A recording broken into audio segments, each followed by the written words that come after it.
Estado civil, Casado.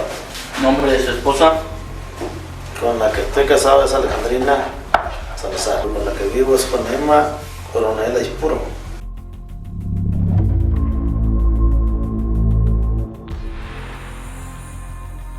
El amor ha tenido lugar en cualquier entorno, y en un ambiente hostil, como las prisiones, no es la excepción.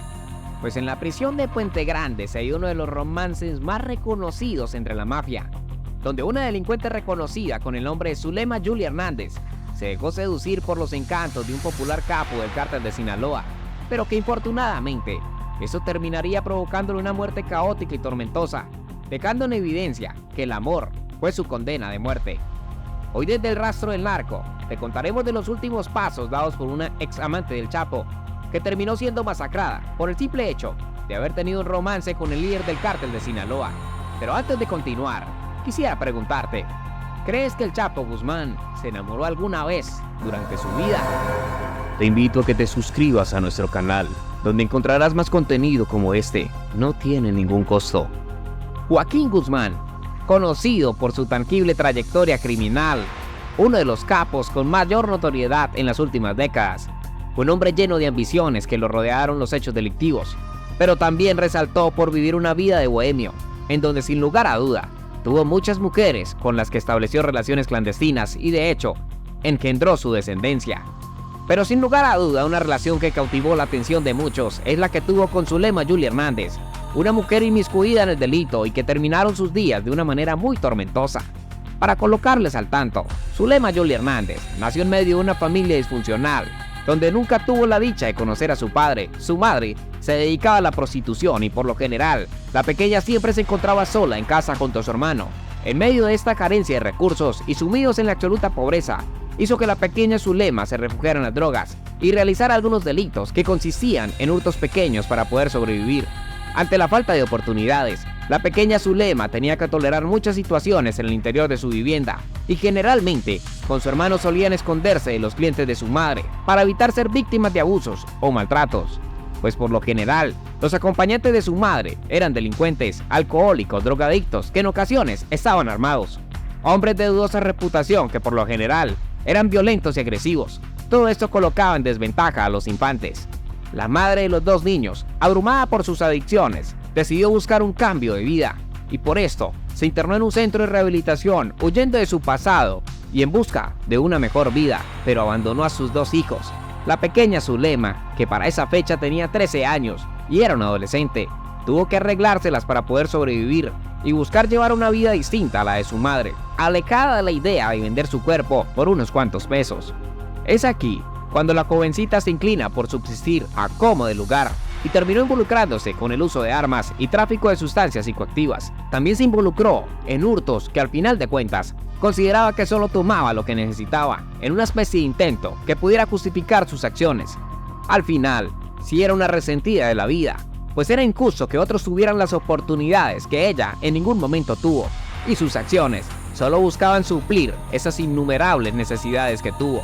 La mujer realmente era muy astuta y terminaría involucrándose con las cocinas donde se procesaban ciertas drogas, comprendiendo todo el proceso para la elaboración del procesamiento y distribución de diferentes sustancias. Y es por esto que sus acciones la terminarían llevando a prisión en el año 1992, pero con su amplia trayectoria en el crimen organizado y microtráfico, la mujer terminaría arreglándoselas para ganarse ciertos privilegios entre los barrotes y a su vez corrompió a funcionarios que terminarían accediendo al desarrollo del microtráfico dentro de este penal. Cuando los altos funcionarios se percataron del poder que estaban adquiriendo Zulema, solicitaron el traslado del penal y sería enviada al Centro de Reactivación Social número 2 de Puente Grande. Esto se efectuó en el año 2000, pero aquí se tiene que resaltar un detalle de relevancia, y es que en esta prisión se encontraba recluido desde el año 1993. Joaquín Archibaldo Guzmán Loera, el Chapo, y sus vidas terminarían cruzándose en este punto. La historia de amor se empezó a gestar como consecuencia de las similitudes que tenían los dos delincuentes, pues en correspondencia almacenada, se identificó que por lo general era Joaquín quien le hacía llegar cartas de amor a Zulema. La mujer, que para la fecha tenía 27 años, se deslumbraba con los escritos que le dejaba el capo, donde sin lugar a duda encontraban afinidad en su difícil infancia. Tanto el hombre como la mujer eran originarios de una familia disfuncional, con pocas oportunidades y en medio de muchas opresiones, donde cada uno había ingresado a la delincuencia en busca de superar todas esas falencias económicas en las que estuvieron sometidos y que sin lugar a duda buscarían cambiar su vida. Generalmente el Chapo iniciaba sus cartas con la frase "Hola mi amor", y aunque es muy probable que este tuviera un empleado para que le redactara los escritos, no cabe duda que era el mismo capo quien autorizaba los envíos. Algunos sugieren que el narcotraficante en realidad siempre tuvo una relación comercial para manejar el microtráfico en el pabellón femenino, y no existía mejor ficha que Zulema para poder ejercer un control absoluto en todo el penal. La mujer afirmó en una ocasión: "Lo sentí yo. Ese era un hilo de comprensión entre nosotros. Yo también fui pobre y padecí mucho". La relación finalizaría al año siguiente, en el 2001, cuando el Chapo decidió escaparse de la prisión de Puente Grande, y desde aquel suceso, la mujer empezó a desmejorar en su salud mental, pues quedó el registro de las múltiples ocasiones en las que fue internada, consecuencia de su ansiedad y depresión.